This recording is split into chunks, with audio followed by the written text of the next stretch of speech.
The legend of the Headless Horseman. Asleep to the stories of the world narration. The night air is cool and still. Leaves rustle faintly on the edge of a quiet New York valley. A crescent moon hangs low, glimmering off the mist that curls along the Hudson River. And somewhere beyond that fog, beneath the boughs of ancient elm and oak, the tale of the Headless Horseman begins. It is said that every legend begins with a truth, and that every truth, in time, becomes a story. Tonight we drift through both, through the world of history and the world of whispers. The Valley of Shadows. 2 centuries ago, there's a small village tucked between rolling hills and forests thick with maples and ash trees. The people who lived there called it Sleepy Hollow. It was a Dutch settlement, quiet and old-fashioned even for its time.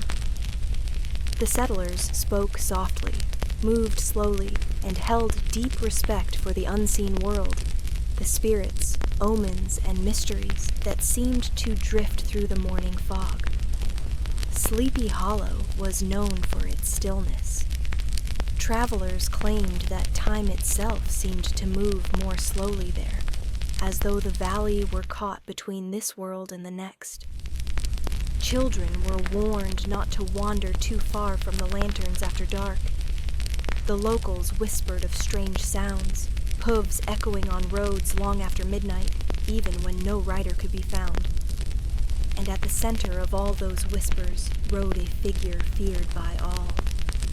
A rider said to wear the uniform of a Hessian soldier, a ghost who had lost his head to a cannonball in some forgotten skirmish of the Revolutionary War. Each year, they said, he returned on horseback, galloping through the woods in search of his lost head. A war's echo. To understand the ghost, one must understand the war that gave him birth. In the 1770s, when the colonies were still young and England ruled from afar, soldiers were hired from across Europe to fight. Among them were the Hessians, German mercenaries sent to aid the British Army. They were fierce, disciplined, and feared. They wore dark green coats, gleaming buttons, and tall helmets adorned with brass. It was during one of those violent clashes along the Hudson, the Battle of White Plains, some said, that a Hessian cavalryman met his end. He was struck by a cannonball, his head torn from his body, and his comrades hurriedly buried him in the churchyard of Sleepy Hollow. But, as legend told it, his spirit could not rest. When the mists rolled in and the moon was thin, the villagers swore they could hear his horse's hooves pounding the earth. And if you walked the old road by the church after midnight, you might see a dark figure riding hard through the fog, headless, his cape whipping in the night wind, searching, forever searching for what he had lost. The storyteller and the schoolmaster. Decades later, in the early 1800s, a writer named Washington Irving visited those same valleys. He was a man of imagination, charm, and melancholy, and he collected stories the way others collected coins or rare stones. When he heard the tale of the Headless Rider, he saw in it something both eerie and human. He wrote it down, weaving it into the legend of Sleepy Hollow. In his telling, the ghostly rider haunted the life of Ichabod Crane, a lanky schoolteacher from Connecticut.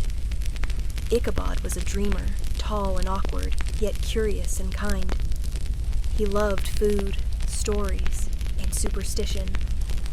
He would stay late after lessons, reading about witches and spirits by candlelight, and then walk home trembling through the dark woods, afraid of every rustling leaf. One autumn night, after a party at the Van Tassel home, a grand house full of laughter, cider, and music, Ichabod rode home through the winding forest path known as Sleepy Hollow Lane. The moon was pale, and the woods were silent. Then came the sound, soft at first, then stronger, the clop, clop, clop of a horse behind him. He turned. A massive black steed thundered down the road, and upon it, a rider cloaked in shadow. Where a head should be, there was none. In its place, a jack-o'-lantern glowed faintly, cradled in the ghost's arm. The chase through the hollow. Ichabod spurred his horse desperately forward. The wind howled through the trees as the two raced through the night, teacher and phantom, life and death, flesh and spirit. They reached the old wooden bridge near the churchyard, for local lore claimed the ghost could not cross consecrated ground. Ichabod looked back once more. The horseman rose at his saddle and hurled his flaming pumpkin straight at Ichabod's head. There was a crash, a scream, and then silence. When the sun rose the next morning, Ichabod Crane was gone. Only his hat and a shattered pumpkin lay beside the bridge. Some said he fled the hollow in terror and never returned. Others swore the Headless Horseman had claimed him. And in that uncertainty, the legend grew. The power of story. Washington Irving's tale spread across the world, but Sleepy Hollow itself was real, a real village, a real churchyard, real mist curling along the Hudson. The people there believed the story because they could feel it. They had heard hoofbeats echo through the night. They had seen shadows where no man should stand. They had lived through a war where thousands of men never came home. And if ghosts rode anywhere, surely they rode there. In truth, Irving's Headless Horseman was not just a ghost. He was a symbol of the old world clashing with the new, of superstition colliding with reason, of how fear lingers even when peace has been declared. Older than America, but the Headless Horseman is far older than America. Long before Sleepy Hollow, the Irish told of the Dullahan, a dark rider who carried his own head beneath one arm. Wherever he stopped, death soon followed. No gate or lock could keep him out. The moment his horse's hooves struck the ground, the doomed soul's time had come. In Germany, there were tales of headless riders cursed for their sins, huntsmen who killed on sacred ground, and soldiers who desecrated churches. They rode forever, unable to find peace, condemned to wander the living world until forgiven. And in Scotland, some said a spirit without a head haunted the battlefields, galloping through the smoke after the clans had fallen, calling out for those who had forgotten their honor. Perhaps when Washington Irving wrote his story, these older ghosts whispered in his ear, between fact and fear. Historians today tell us there was, indeed, a Hessian soldier decapitated near Sleepy Hollow during the Revolution. His name has been lost, but local records speak of graves for foreign soldiers in that churchyard. One of them may have sparked the legend. But as years passed, memory blurred into myth. The villagers saw shapes in the fog and believed. Mothers hushed their children with the story, and fathers walking home from the tavern quickened their pace past the church. Fear, after all, is a kind of belief, and belief gives birth to ghosts. The Eternal Ride. Each Halloween, the legend returns. Visitors to Sleepy Hollow line the streets, watching as men on black horses gallop through the mist in costume. Pumpkins glow in windows. The old church bells toll midnight, and for one moment the line between past and present blurs. In that breath of darkness, one can almost imagine hooves pounding on the old road, a rider without a head, galloping through time, forever bound to the valley that remembers him. Whether ghost, memory, or myth, the Headless Horseman still rides. reflections in the fog. The story endures because it touches something deep in the human heart. It reminds us of the wars we've fought, the things we've lost, and the way fear travels down generations, like an echo in the night. Perhaps we are all haunted, not by ghosts, but by the stories we tell to make sense of what we cannot see. And so, when the moon is high and the air smells of leaves and smoke, the legend stirs again. A whisper through the branches, a glimmer of motion in the fog, the sound of a distant horse galloping just beyond sight. Sleep now, traveler. The Headless Horseman will not harm you tonight. He rides only where fear and memory meet, on the quiet roads between this world and the next. And if you listen closely as you drift toward dreams, you might still hear the echo of his ride, the steady rhythm of hooves fading into the hollow's endless mist. Sleep to the stories of the world, the great pyramids of Giza. The night over Giza is silent, but not empty. A dry breeze drifts across the endless sands of the Egyptian plateau. Beneath the moon's soft glow, 3 great shapes rise from the desert floor, ancient and solemn, as if the earth itself decided to reach toward the heavens. These are the great pyramids of Giza, Khufu, Khafra, and Menkaure, the last surviving wonders of the ancient world. Thousands of years have passed since the first stone was laid, yet their outlines remain nearly perfect, defying time, wind, and human ambition. To lie beneath the shadow of these monuments is to feel the heartbeat of history itself, steady, patient, eternal. The story of the Great Pyramids begins more than 4,500 years ago, during the Old Kingdom of ancient Egypt, a time of prosperity, faith, and ambition. The land was ruled by the pharaohs, kings believed to be divine, living gods upon the earth. Among them was Khufu, or Cheops, as the Greeks called him. He ruled Egypt during the 4th dynasty, around 2550 BCE, and it was his vision that would give birth to the largest of all pyramids. Khufu desired more than a tomb. He wanted a stairway to the heavens, a monument that would outlast the centuries and carry his soul into the eternal afterlife. The Egyptians believed that death was not an end, but a passage, a journey from the world of men into the realm of the gods. The pyramid, in its perfect geometry, represented that sacred journey, the earthly base symbolizing the physical world, and the pointed apex rising toward the sun, God Ra. To build such a monument required an empire's strength. Tens of thousands of workers, craftsmen, masons, engineers, and farmers, during the flood season, labored under the desert sun. Contrary to old myths, these were not slaves but skilled laborers organized into rotating teams. They were housed in nearby workers' villages, fed with bread, onions, and beer, and buried with honor when they died. Archaeological discoveries have revealed tools, bakeries, and even the remains of oxen, showing the massive logistics behind the construction. Each limestone block, weighing several tons, was quarried nearby. The core stones were rough, while the outer casing stones, once polished white, gleamed like mirrors beneath the sun. The sight must have been blinding, a mountain of light reflecting across the Nile Valley. The methods of construction have long been debated.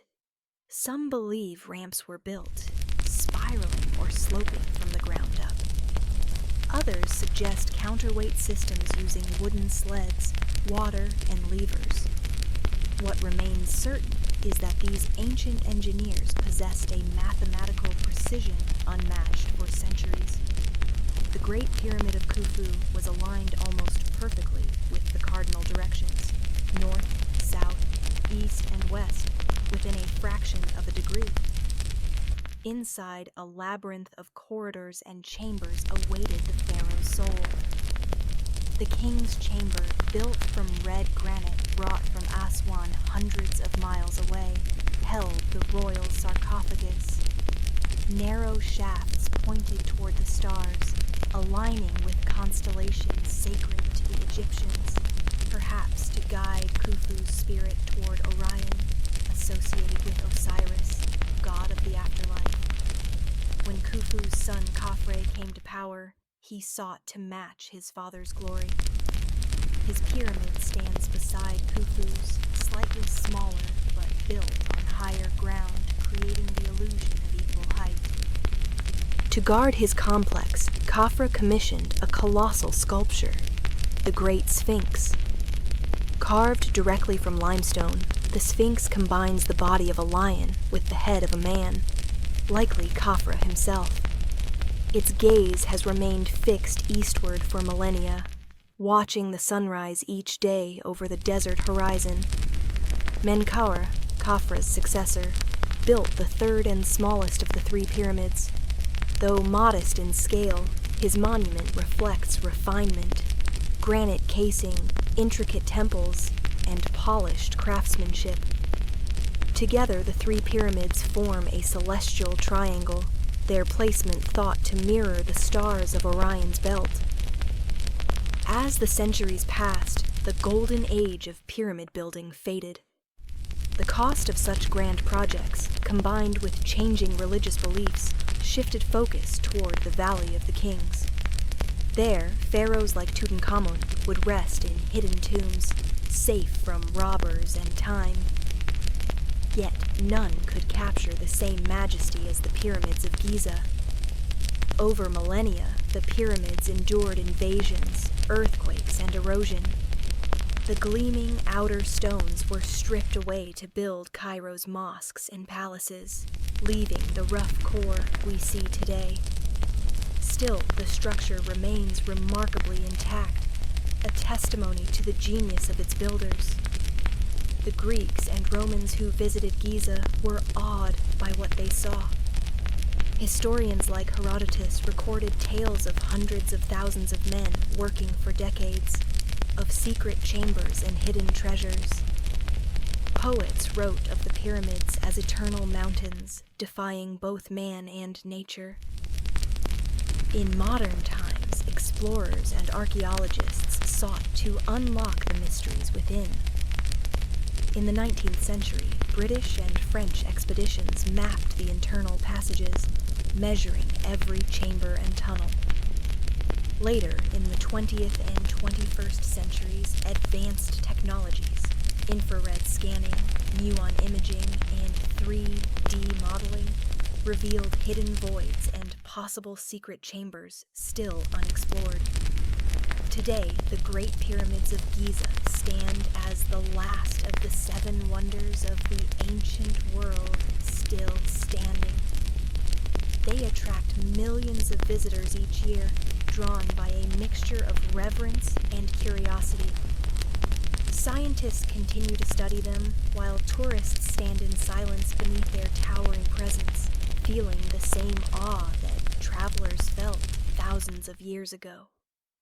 The sun rises over the desert plateau, casting long golden shadows. Camels move slowly along the horizon. The air is dry and still, carrying whispers of a civilization that believed in eternity.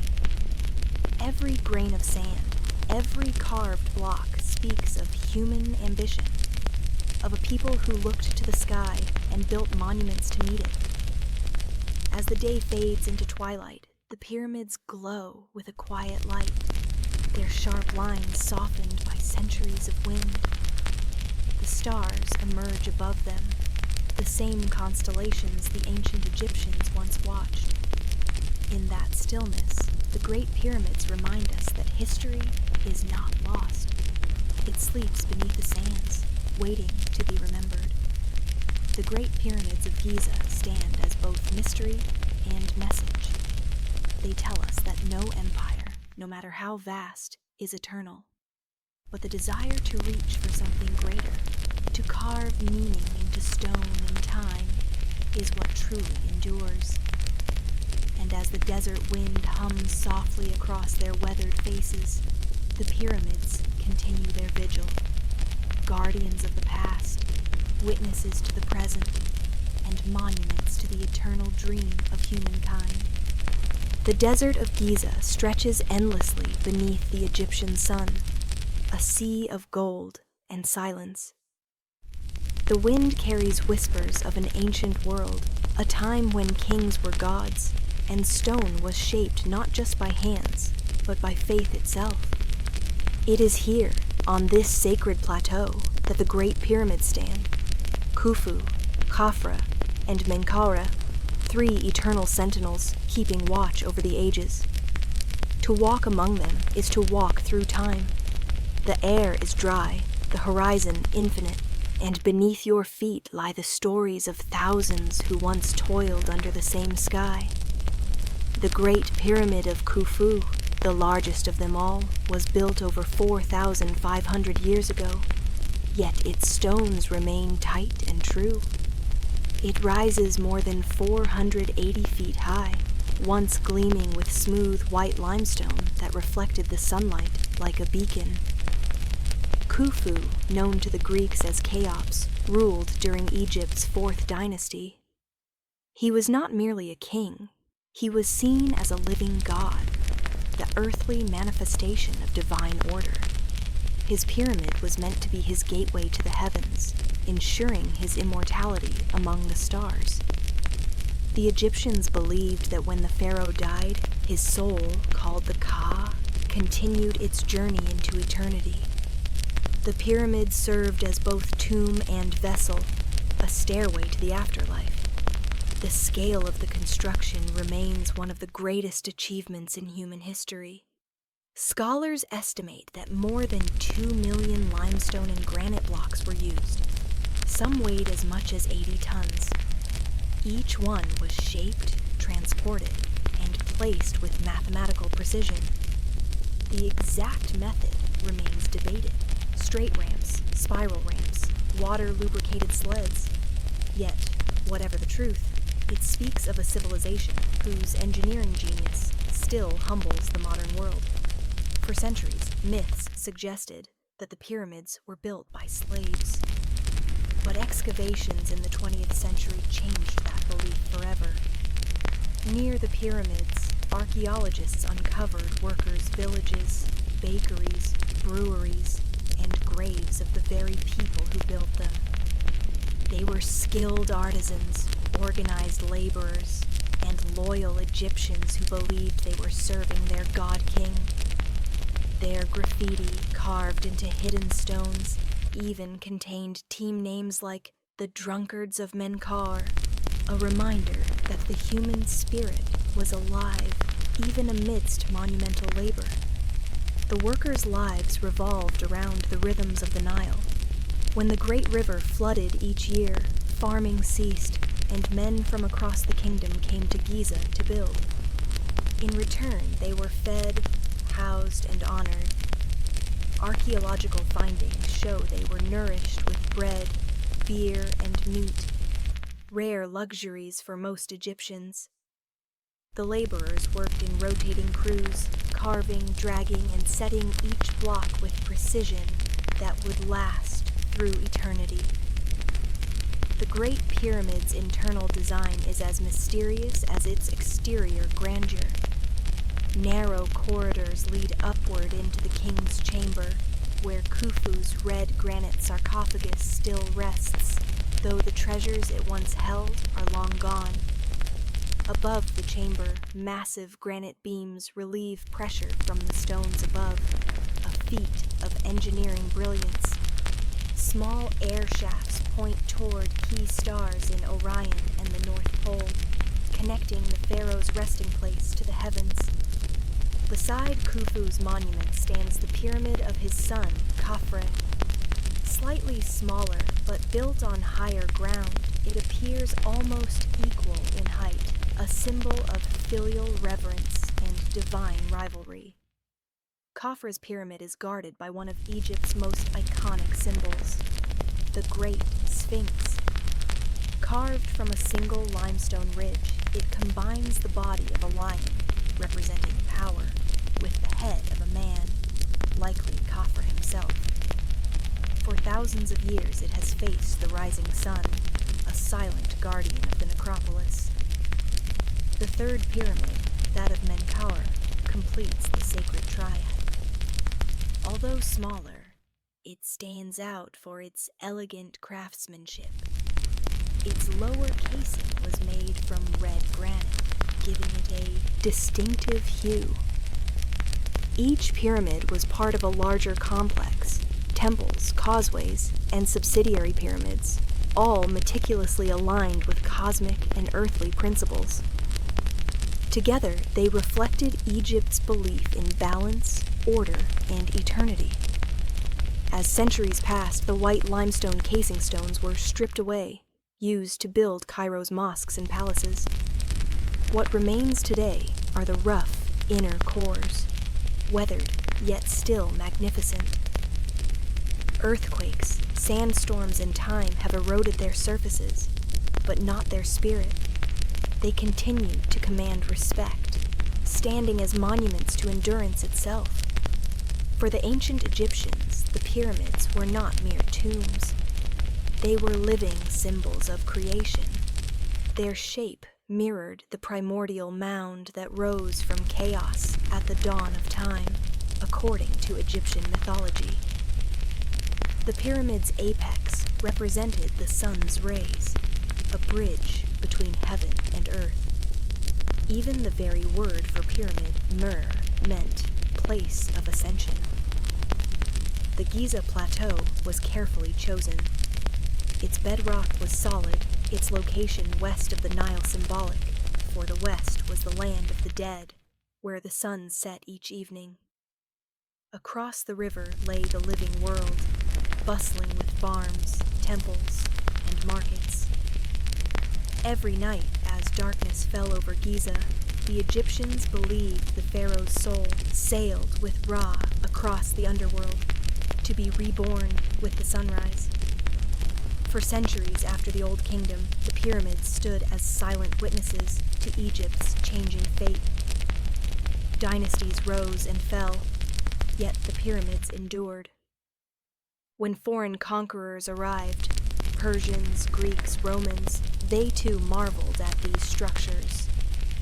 The Greek historian Herodotus wrote of them with awe, describing Khufu as a tyrant who forced hundreds of thousands to labor for decades. Though his tales were exaggerated, they cemented the pyramid's place in legend. Medieval travelers spun their own stories that the pyramids held magical texts, hidden treasures, or even the wisdom of Atlantis. Some believed they were storehouses for the world's knowledge, preserved from the Great Flood. Even today, theories abound: secret chambers, energy alignments, alien architects. The truth, though simpler, is no less wondrous. These were the works of human devotion, mathematics, and vision, driven by faith in eternity. In the modern era, archaeologists have peeled back the sands of time. In the 1800s, explorers like Giovanni Belzoni and Colonel Weiss ventured inside, mapping corridors by torchlight. In the 20th century, modern Egyptologists like Zahi Hawass uncovered new tombs of workers, overseers, and priests, painting a fuller picture of the pyramid's world. More recently, infrared scans and muon imaging revealed hidden voids within Khufu's pyramid, possibly new chambers still unexplored. Beyond their mystery, the pyramids tell the story of humanity's greatest ambition: to leave something behind that defies death. They remind us that civilizations rise not only on conquest, but on imagination, on the belief that stone and spirit can merge to touch the eternal. As dusk falls over the plateau, the sky deepens from gold to indigo. The last light glints off the worn edges of the pyramids. In that stillness, one can almost hear the echo of ancient chants, the thud of stone, the rhythm of the Nile. Camels rest near the dunes, and the modern city of Cairo hums faintly in the distance. Yet within this vast silence, time feels suspended. The Great Pyramids of Giza are not just relics. They are conversations between past and present, between the hands that built them and the eyes that behold them now. They teach us that greatness is not measured by power or wealth, but by endurance, by vision, by the human will to create something timeless. And as the stars rise above the desert, aligning once more with Orion and Sirius, the pyramids stand in quiet harmony, the pulse of eternity still beating beneath the sands. Sleep to the stories of the world, the mysteries of crop circles. The night is quiet over the countryside. The moon hangs low above a sea of wheat and barley, its light spilling like silver across the rolling hills. There is no movement, no sound, only the soft whisper of wind and the rhythm of insects in the dark. Then, from the corner of your eye, a shimmer. You stop the car, step out, and there it is. A perfect circle carved into the field, glowing faintly in the moonlight. The stalks are laid down, not broken. Their pattern radiates outward in gentle curves. It feels impossibly deliberate, and yet no one is there. This is where our story begins, in the quiet heart of a mystery that has spanned centuries. The mystery of the crop circles. Long before talk of flying saucers or hoaxes, stories of strange shapes in the fields already existed. In 1678, a pamphlet was printed in Hertfordshire, England. It was called The Mowing Devil. It told of a farmer who refused to pay a man to harvest his oats, saying he'd rather the devil do it. That night, his field appeared to burn with blue fire, and by dawn the stalks were perfectly cut in a circular pattern. People said the devil had done his work well. Even in those early times, circles in crops stirred fear, fascination, and awe. In 1880, a scientist named John Rand Capron wrote to Nature magazine about rings of flattened crops. He believed they were caused by whirlwinds, sudden gusts of air pressing the stalks flat. And in 1932, an archaeologist described a similar formation in Sussex. It was simple but perfect. No footsteps, no tracks, just silence and form. And then, centuries later, the circles returned. In the 1960s, far from England, in the swamps of northern Australia, a farmer rose before dawn and saw a silver disc lift off from the reeds. In the water below, a circle of pressed plants remained. It became known as the Tully saucer nest. Some said it was a sign from above. Others called it a coincidence of wind and water. But whatever it was, it marked the beginning of something new. By the 1970s, the circles began appearing in England again, small at first, lonely rings in fields of barley and wheat. No one saw them being made, yet they appeared overnight. At first, there were just a few, then dozens, then hundreds. The newspapers noticed. Television crews came. Farmers scratched their heads, while tourists drove for miles just to see the strange patterns for themselves. They called them crop circles.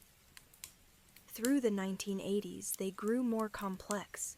Not just single circles now, but clusters of them, sometimes overlapping, sometimes forming elegant designs.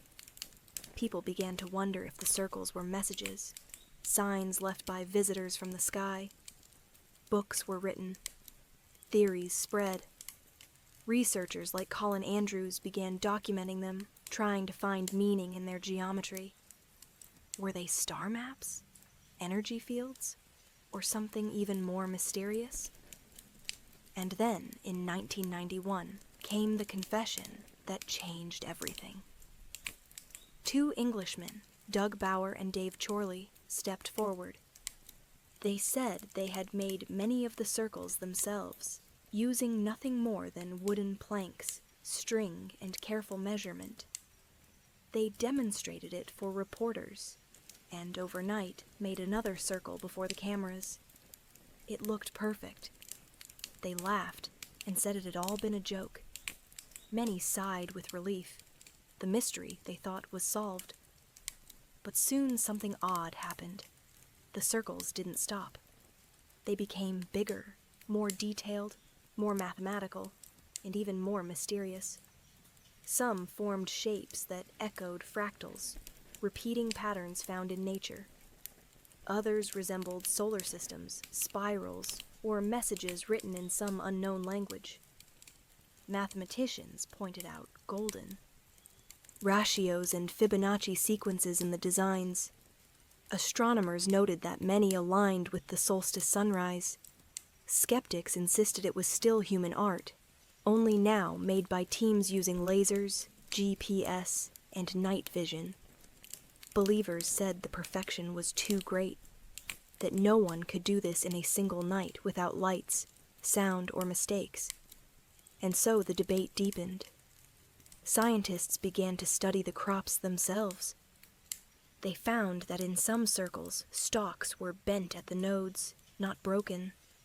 Some showed signs of heat exposure, as if microwaves had softened them. Others found no such evidence at all.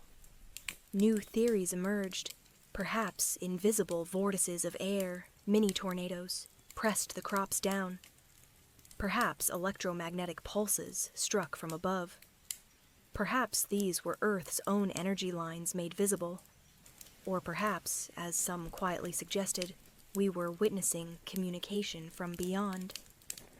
Then came the year 2001, and with it, one of the most extraordinary formations ever seen.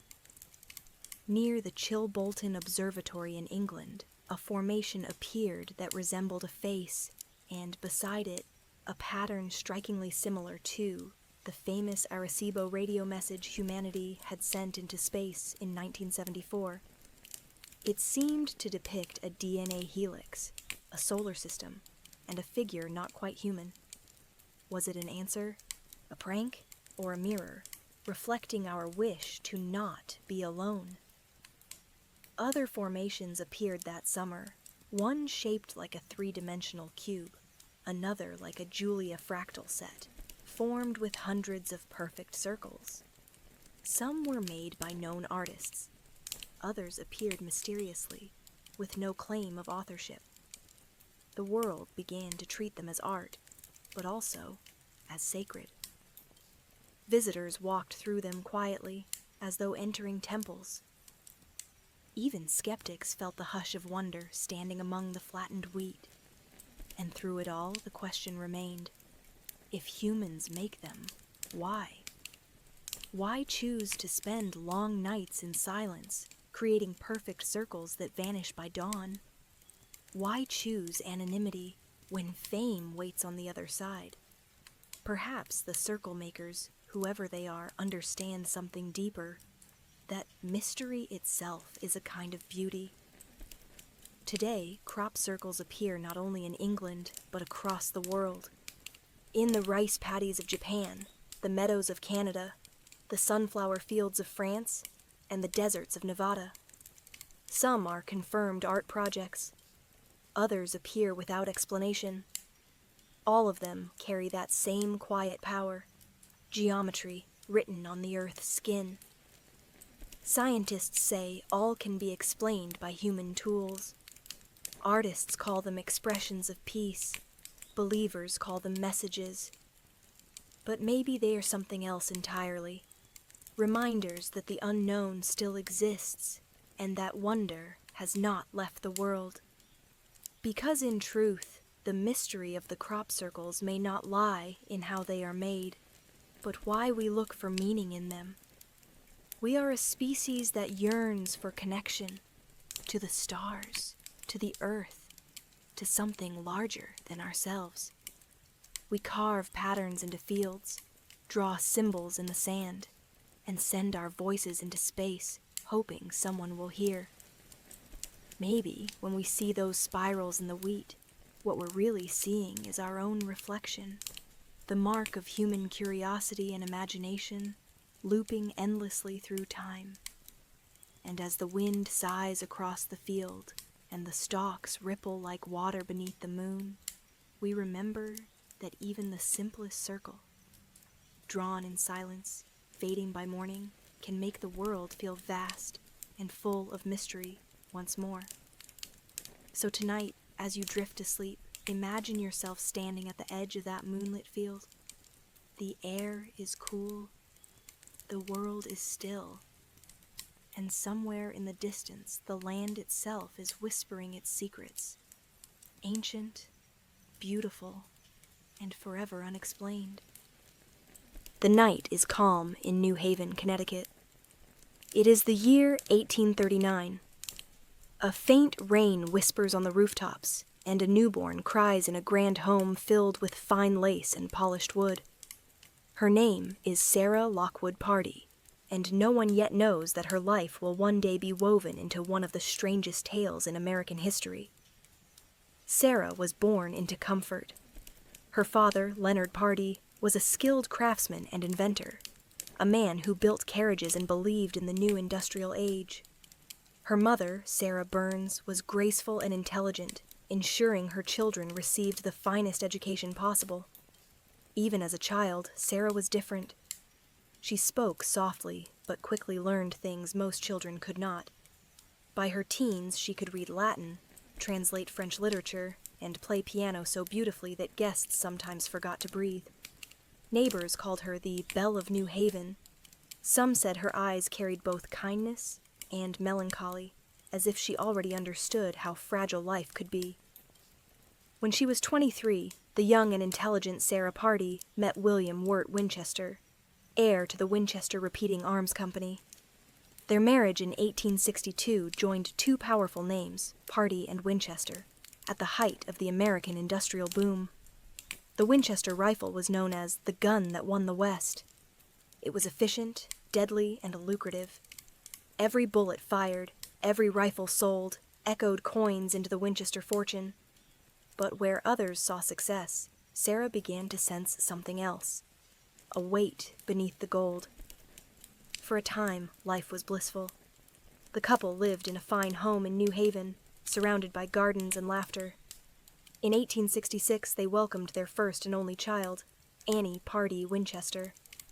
But happiness proved fleeting. Within 6 weeks, baby Annie fell ill with marasmus, a rare condition where the body fails to absorb nutrients. Sarah watched helplessly as her newborn faded, too weak even to cry. On July 25, 1866, Annie died in her mother's arms. That single loss broke something deep inside her. William tried to comfort her, but grief changes a person's soul in quiet ways. For years, Sarah wore black and rarely spoke above a whisper. The sound of her piano, once bright and hopeful, grew slow and sorrowful, minor keys drifting through long, empty rooms. And then, in 1881, tragedy struck again. Her husband, William, fell ill with tuberculosis. He died at just 43 years old, leaving Sarah a widow, alone, childless, and unimaginably wealthy. In a single moment, she inherited over $20 million, along with a 50% stake in the Winchester Company. That's nearly $500 million today. Yet, for Sarah, the fortune felt cursed, built upon the lives ended by the rifle that bore her husband's name. The late 19th century was an age of superstition and spiritualism. Mediums, seances, and ghostly photographs filled newspaper pages. People wanted to believe that death was not the end, that loved ones still lingered somewhere close, whispering through candlelight and table wraps. Sarah Winchester, now a widow at 42, found herself drawn into this world. In her sorrow, she sought meaning. According to legend, she visited a Boston medium known for her powerful trances. The medium, speaking with eerie calm, told her, "The spirits of those slain by the Winchester rifle cry out for you. They seek rest, and you must build them a home, a place where they can wander in peace. If you continue to build, you will live. If you ever stop, you will join them." The message pierced Sarah like an arrow. Whether it was truth, madness, or grief, something inside her shifted. Not long after, she packed her belongings, left New Haven, and boarded a train west, far from the memories, far from the graves, toward a place where she could begin again. The journey took her to California's Santa Clara Valley, a land of rolling orchards and golden hills. In 1884, she purchased an 8-room farmhouse from a local doctor. And there, at the edge of what would become San Jose, Sarah Winchester began to build. At first, the work was modest: repairs, expansions, porches. But the construction soon became endless. Carpenters worked day and night, their hammers echoing even through moonlit hours. Staircases spiraled to nowhere. Doors opened to solid walls. Windows looked into other rooms. Hallways looped like dreams. Locals began to whisper. They said the widow was haunted, and that she built structures to confuse the ghosts who followed her. Others said she built because she could not bear silence, that the constant sound of saws and nails drowned out her grief. Sarah herself never offered an explanation. She rarely spoke to reporters and forbade photography. Workers were hired, dismissed, and rehired again. Plans were drawn, changed, and redrawn in endless variations. As the years passed, the modest farmhouse grew into a 7-story labyrinth with hundreds of rooms, towers, and secret passages. Its walls held not only nails and wood, but also the restless energy of Sarah's sleepless mind. Some say she consulted spirits each night in her seance room, asking them what to build next. Whether this is myth or truth remains unknown. But what is certain is that she lived by one rule: never stop building. Even as she aged, she walked the halls with lantern in hand, wrapped in black, her small frame moving silently through the maze she created. The mansion became her world, a living organism of wood and glass, shifting and expanding as she searched for peace she could never quite reach. The sound of hammers never faded. By day, the air around the valley shimmered with the rhythmic clang of metal on wood. By night, lanterns glowed behind curtained windows as the carpenters worked under Sarah's quiet supervision. They said she rarely slept, walking the halls with a notebook in hand, sketching new corridors in pencil and candlelight. The Winchester mansion was no ordinary home. It grew like a vine, twisting in every direction, forward, sideways, upward, and downward. Every time Sarah felt the whisper of stillness, she ordered something new to begin. A stairway that rose 7 steps before dropping 5. A doorway that opened to a sheer drop into the garden. A window set in the floor. Walls with hidden cupboards, rooms behind rooms, and an elevator powered by water pressure from the hills. The workers didn't question her.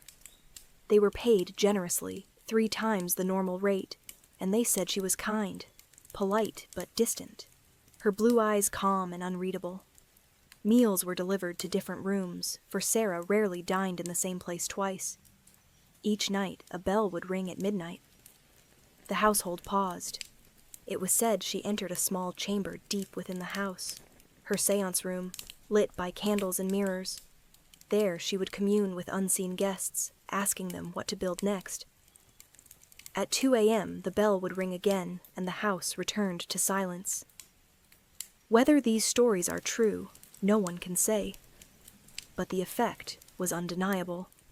The mansion never ceased to grow. By the turn of the century, it had over 100 rooms, 2,000 doors, and 10,000 windows. A grand staircase wound endlessly upward, built with shallow steps so the aging Sarah could ascend without strain.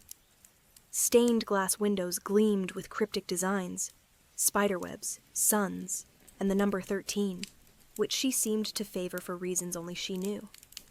And yet, amid the oddities, there was beauty. hand-carved balustrades, Tiffany glass that caught morning light like liquid gold, and gardens filled with cypress and roses. Sarah wasn't merely eccentric. She was an artist. She saw the house not as a fortress of fear, but as a canvas, a space that breathed her sorrow, her guilt, and her hope of forgiveness.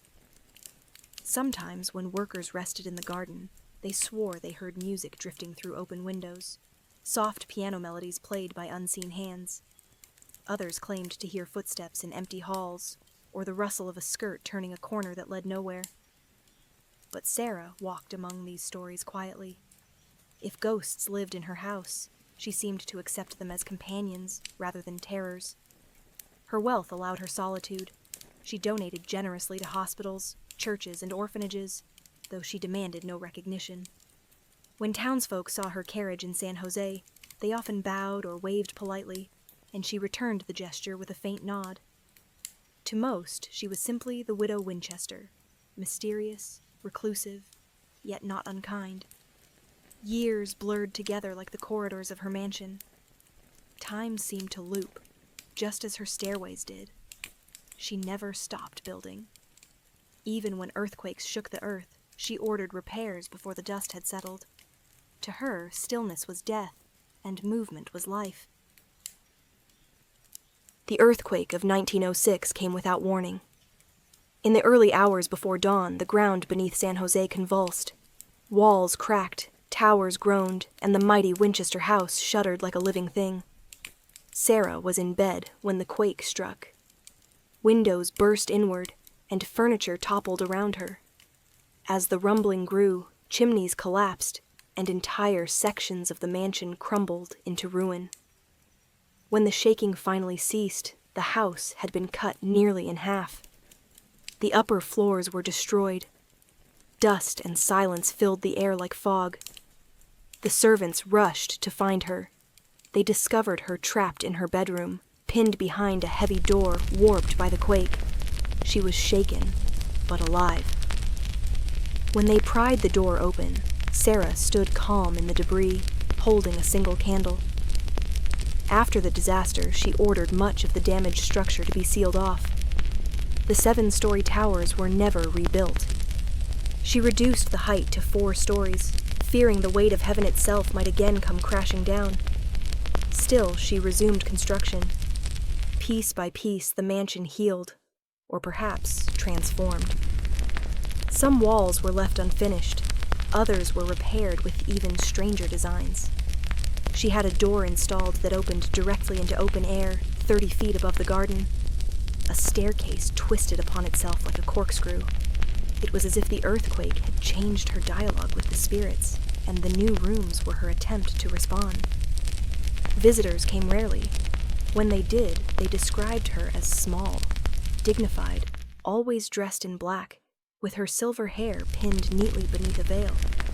She would speak gently but briefly, then excuse herself to walk the house, her gloved hand brushing the railings, as though feeling their pulse. She seemed at peace with the strangeness of her life. In her later years, Sarah often sat on her veranda, watching the sunset fade into violet shadows across the orchards. Neighbors sometimes heard her humming, the same soft tune she once played on piano in New Haven so many years ago. The song lingered on the wind, mingling with the creaks and sighs of the mansion. At night, servants said she would light a single candle and wander the halls alone, stopping to study the patterns in the wood. Some believed she still spoke to her lost husband and child, guiding them through the maze she had built, a house where no soul could ever be trapped, because no room was ever truly finished. Night falls softly over the valley. The house exhales. The last workmen have gone home, and only the chirp of crickets and the faint hum of the wind move through the gardens. Somewhere inside the maze of rooms, a single bell tolls 12. Sarah Winchester moves slowly down a narrow corridor, candle in hand. The flame trembles as she passes mirrors and windows that look upon more mirrors and more windows. She stops before a small secret door, her seance room. It has but one entrance and 3 exits, each leading somewhere different, so that any spirit who followed might lose its way. Inside, the walls are paneled in polished wood, the air thick with the scent of wax and lavender. A small, round table sits in the center, holding a brass bell, a speaking trumpet, and a shallow bowl of water that reflects the candlelight like liquid gold. Sarah sets the candle down and closes her eyes. She whispers. Sometimes it is the name of her daughter, Annie. Sometimes it is William. Sometimes it has no name at all, only a question sent into the unseen. Am I forgiven yet? No one ever heard the replies, but workers would later say that when the bell rang at 2 a.m, the widow would emerge, pale but calm, carrying new sketches for rooms yet to be built. Somehow, the spirits always had new ideas. By 1910, the mansion had grown to over 160 rooms with 47 fireplaces, 13 bathrooms, 10,000 windows, and 2,000 doors. It was an architectural riddle, a living labyrinth, part dream, part confession. Guests who were invited to stay, rare though they were, often became lost for hours, laughing nervously as they turned a corner that brought them back to where they began. But for Sarah, the maze was home.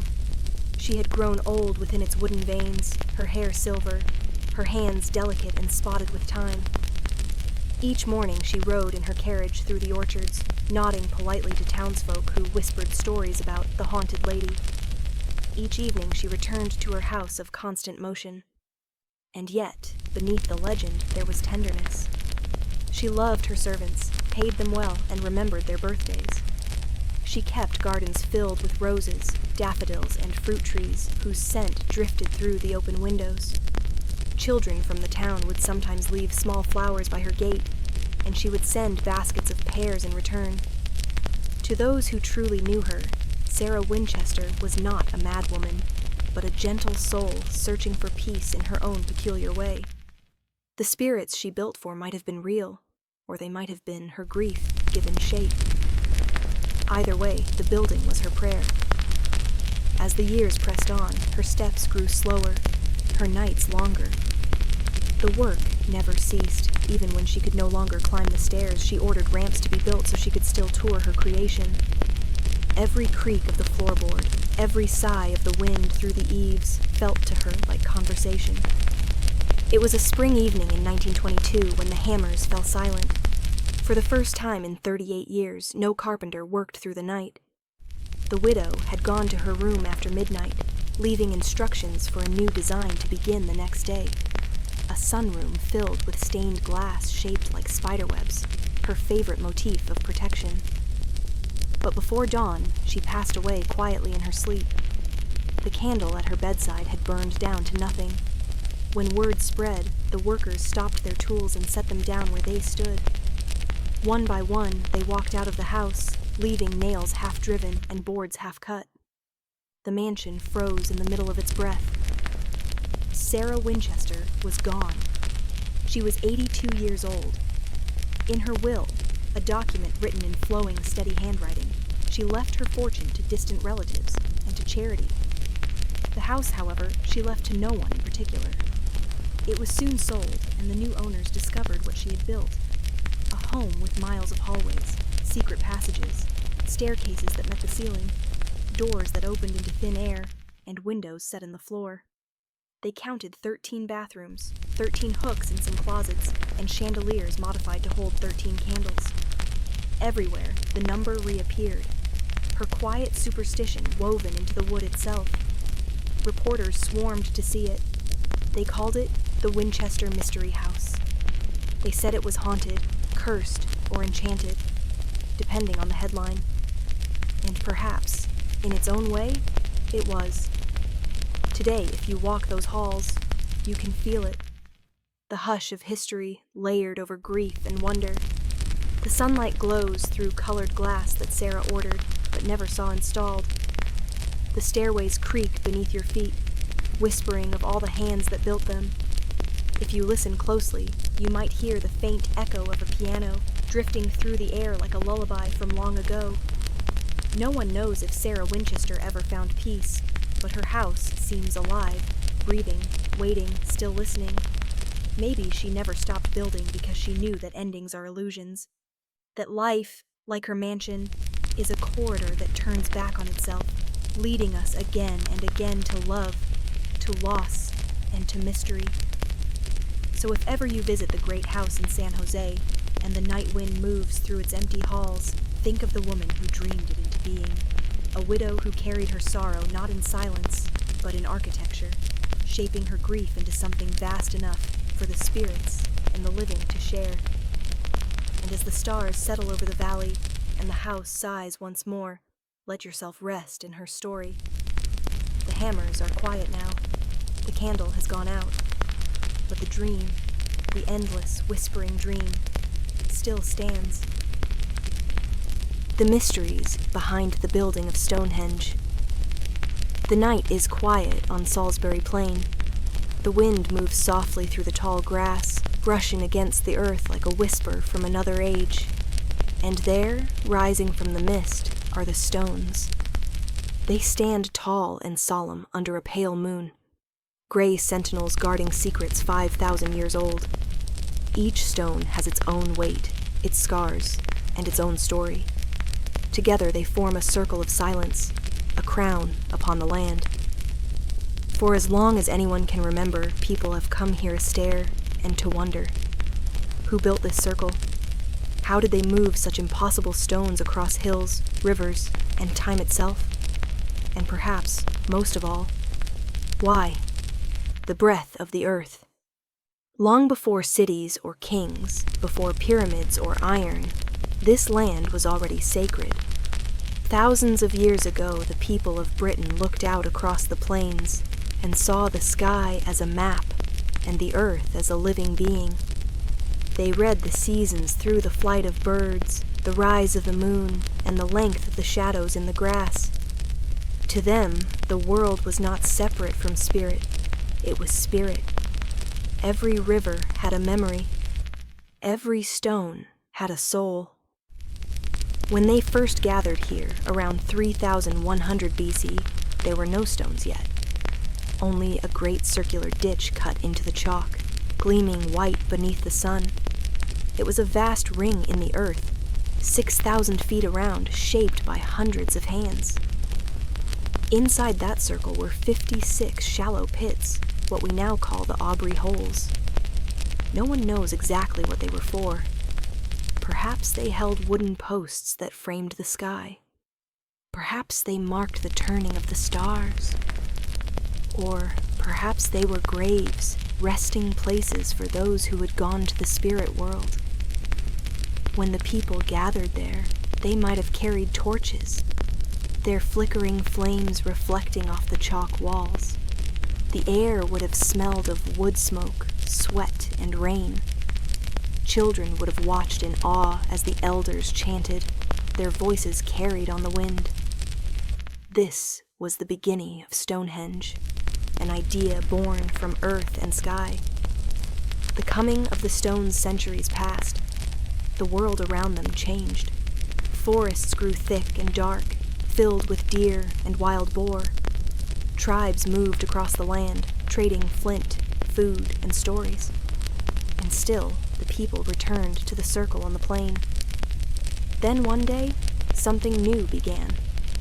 They decided to raise stones. The first were the blue stones.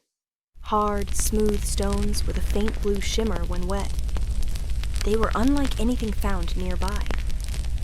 Their home was far away, in the Preseli Hills of Wales, nearly 200 miles distant. To move even one of them would have been a feat beyond imagining. Some say they dragged them over land, using ropes woven from plant fibers and sledges carved from oak. Others think they floated them along rivers, lashed to wooden rafts that creaked and groaned under the weight. Perhaps they did both, pulling, pushing, and praying. It must have taken years, whole lifetimes maybe.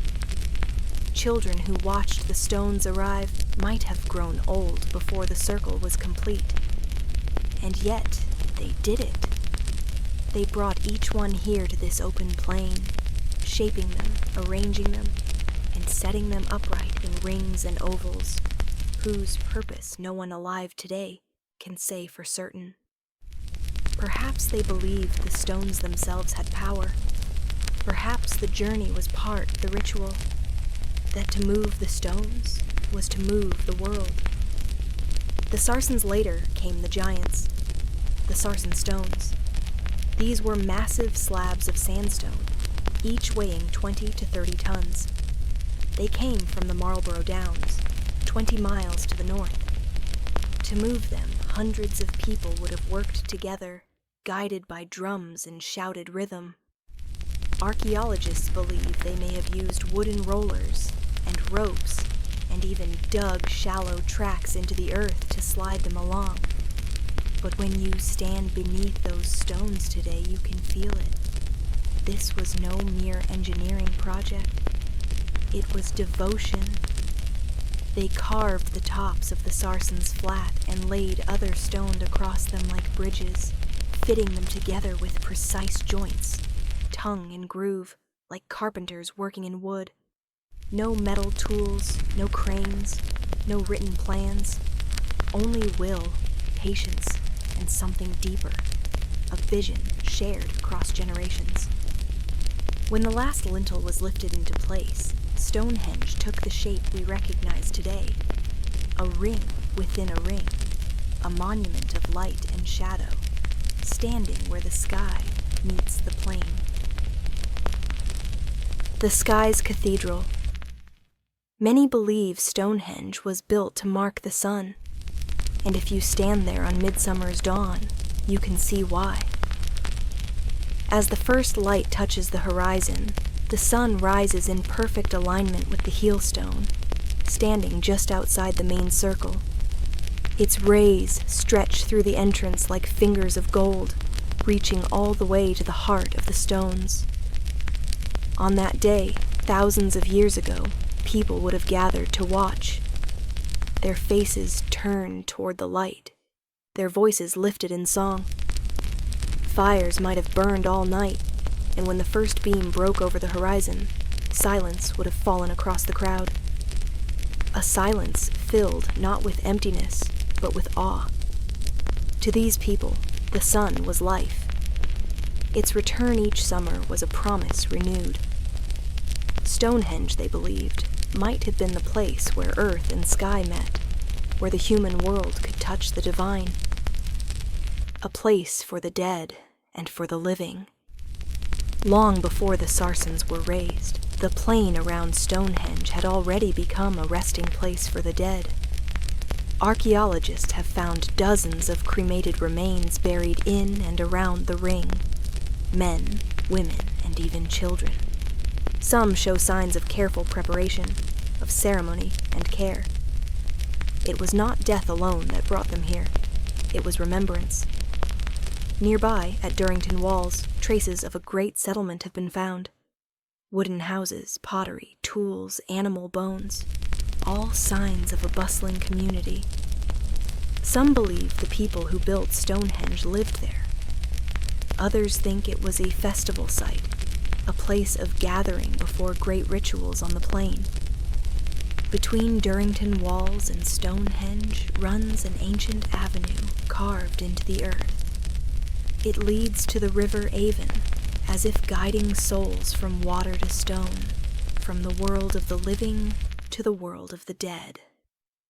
Many archaeologists think that Durrington represented life and celebration, while Stonehenge represented eternity and the ancestors. Together, they formed a bridge across existence. The healing circle. Another theory says Stonehenge was a place of healing. The blue stones, said to come from mountains in Wales known for sacred springs, were thought to carry the power of health and renewal. Bones found near the site show signs of injury and disease, people who may have journeyed from far away seeking a cure. Perhaps they believed that standing within the circle could draw away pain, or that touching the stones could restore strength.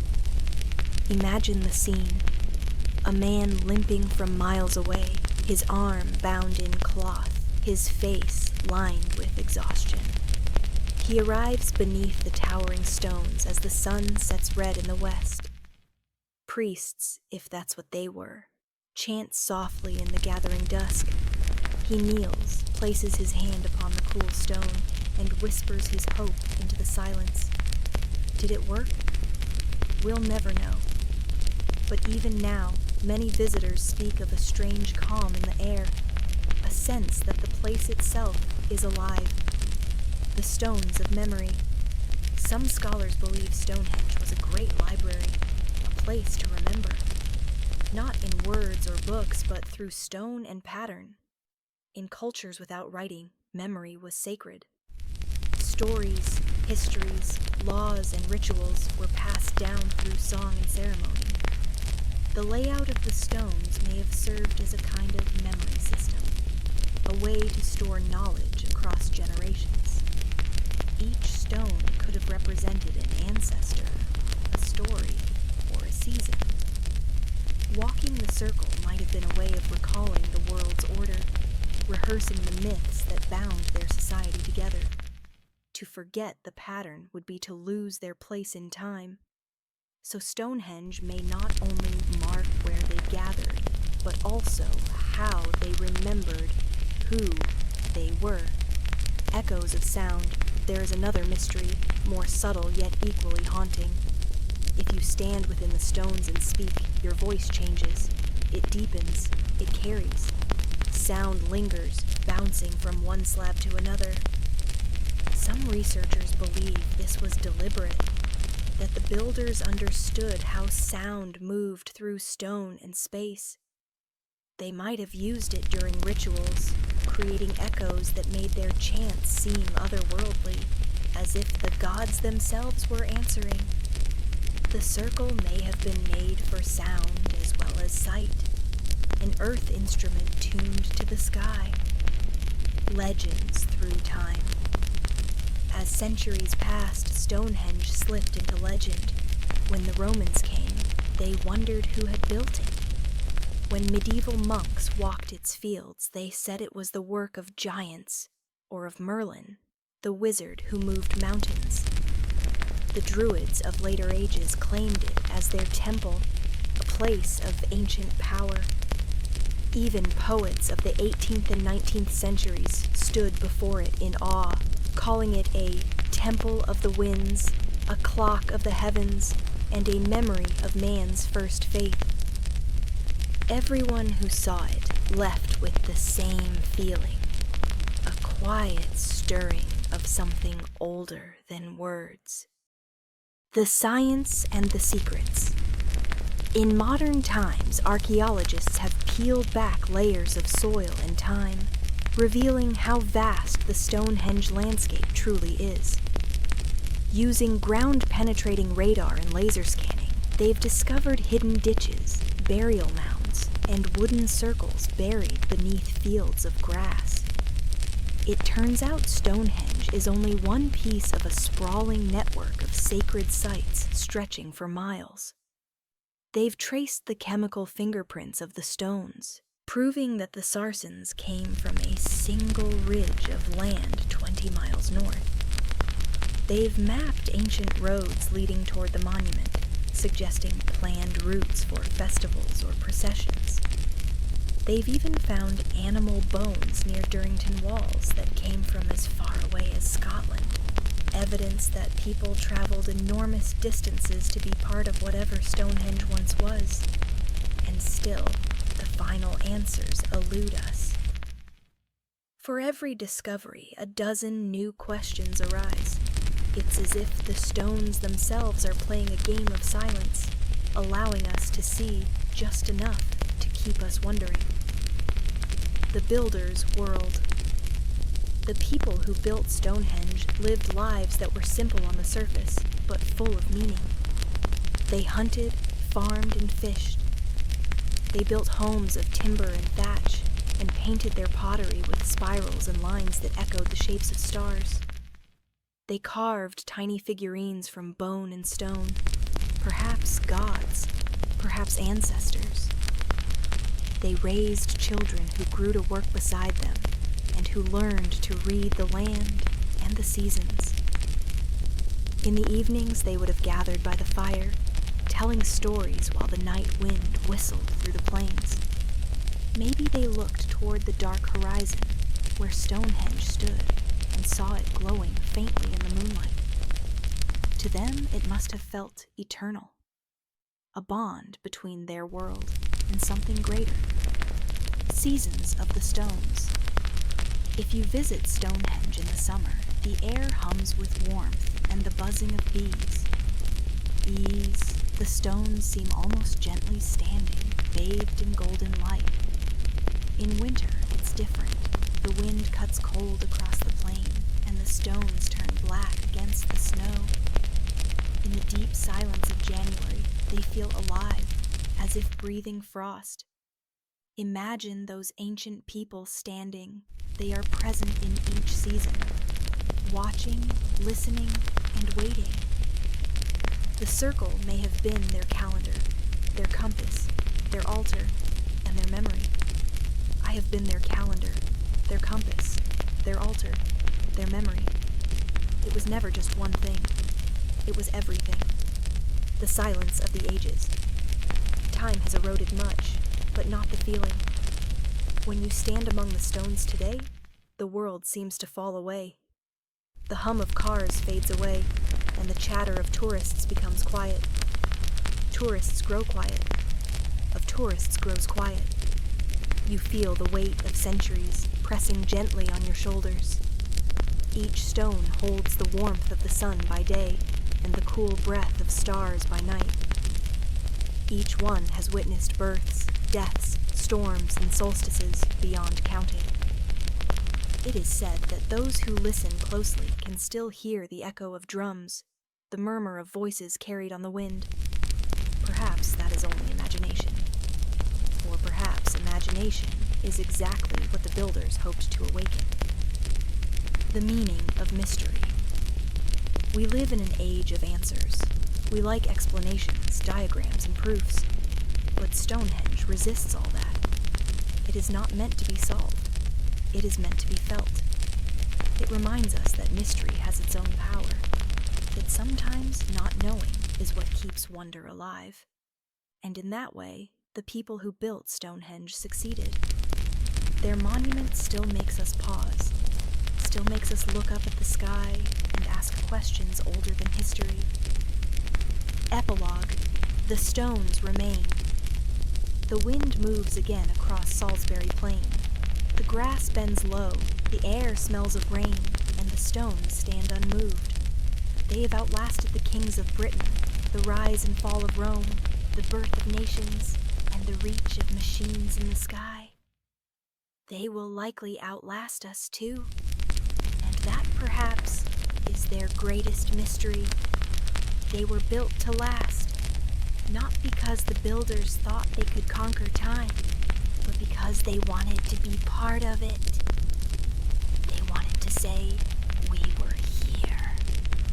We looked at the sun. We built something that would remember us when we were gone.